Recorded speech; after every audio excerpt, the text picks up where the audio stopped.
Welcome back to my channel. नमस्कार दोस्तों, कैसे हैं सभी लोग। आशा करते हैं आप बहुत अच्छे होंगे। आज लेकर आए हैं हम आपके लिए एक बहुत ही सुंदर टॉपिक, जिसका नाम है अन्न का असर मन पर कैसे पड़ता है। वाणी का असर मन पर कैसे पड़ता है, पानी का असर वाणी पर कैसे पड़ता है, आहार का असर विचार पर कैसे पड़ता है, तो ये हम आज जानेंगे। आपने सुना भी होगा कि जैसा अन्न वैसा मन, जैसा पानी वैसी वाणी, जैसा आहार वैसा विचार। तो होता है ना दोस्तों। आपने देखा होगा कि दारू पी के लोग कैसे बोलते हैं। समझदार आप लोग सब खुद ही समझ सकते हो, क्योंकि वो पानी है, उसका असर तुरंत काम करता है। तो ऐसे ही अन्न का प्रभाव भी हमारे मन पर पड़ता है। एक कहानी याद आती है दोस्तों कि एक बार एक सन्यासी एक गांव से गुजर रहे थे, तो उन्हें रास्ते में प्यास लगी। तो उन्होंने सोचा कि क्यों ना यहाँ कहीं पानी की व्यवस्था होगी तो पानी पी लेते हैं।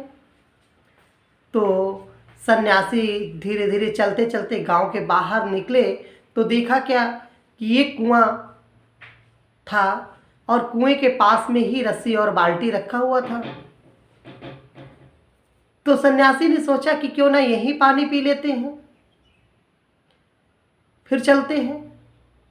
तो सन्यासी ने रस्सी को बाल्टी से बांधा और पानी खींचा, खींच के पानी पिया और पीकर चल दिए। थोड़ा सा चलने के बाद उनके मन में एक विचार आया कि हम जिस स्थान पर जा रहे हैं, हो सकता है वहाँ पर कुआं ना हो, और कुआं हो तो पानी बाल्टी ना हो। तो रस्सी बाल्टी ना हो वहाँ पे। तो ऐसा करते हैं, क्यों ना ऐसा करें कि रस्सी और बाल्टी को यहाँ से लेते हुए चले। तो ये सोचकर, ये संकल्प आते ही तुरंत सन्यासी जी वापस हुए। वापस थोड़ा सा चले 10-5 कदम, तब तक उनके मन में एक और विचार आया कि ये ऐसा विचार कैसे आ सकता है। ये तो चोरी का विचार हुआ, चोरी का संकल्प हुआ। हम तो सन्यासी, ऐसा कैसे हो सकता है। ये विचार मेरे अंदर क्यों आ सकता है।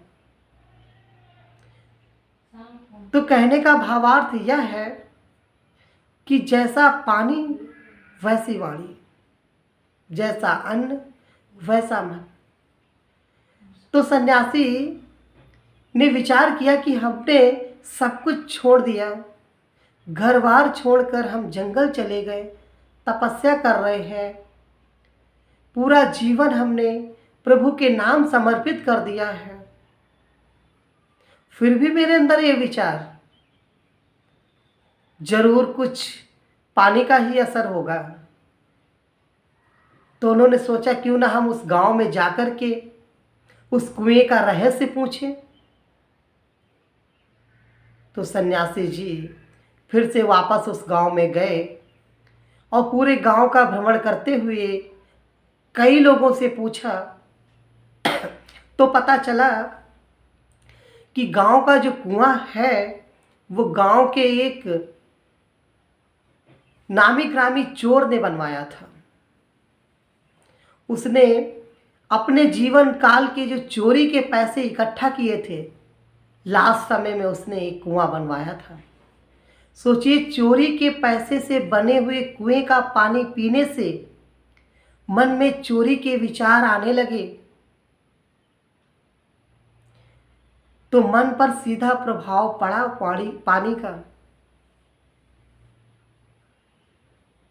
इसीलिए कहा गया है दोस्तों, जैसा पानी वैसी वाणी, जैसा अन्न वैसा मन।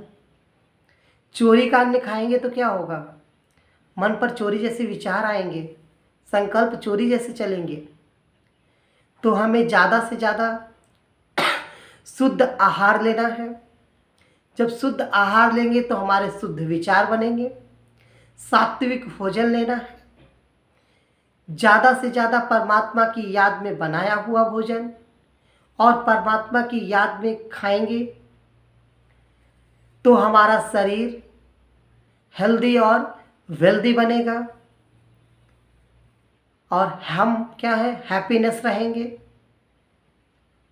तो दोस्तों, अब हमें ये ज्ञान तो पता चल गया कि जैसा अन्न वैसा मन, जैसा पानी वैसी वाणी, जैसा आहार वैसे विचार।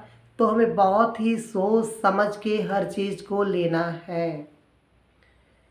आई होप कि मेरी ये वीडियो आपको पसंद आई होगी। अगर मेरी वीडियो पसंद आई तो ज़्यादा से ज़्यादा लाइक करें, कमेंट करें और अपने दोस्तों के साथ शेयर करें। मिलते हैं ऐसे ही किसी नए टॉपिक पे, किसी नई वीडियो में। तब तक के लिए थैंक्स फॉर वॉचिंग।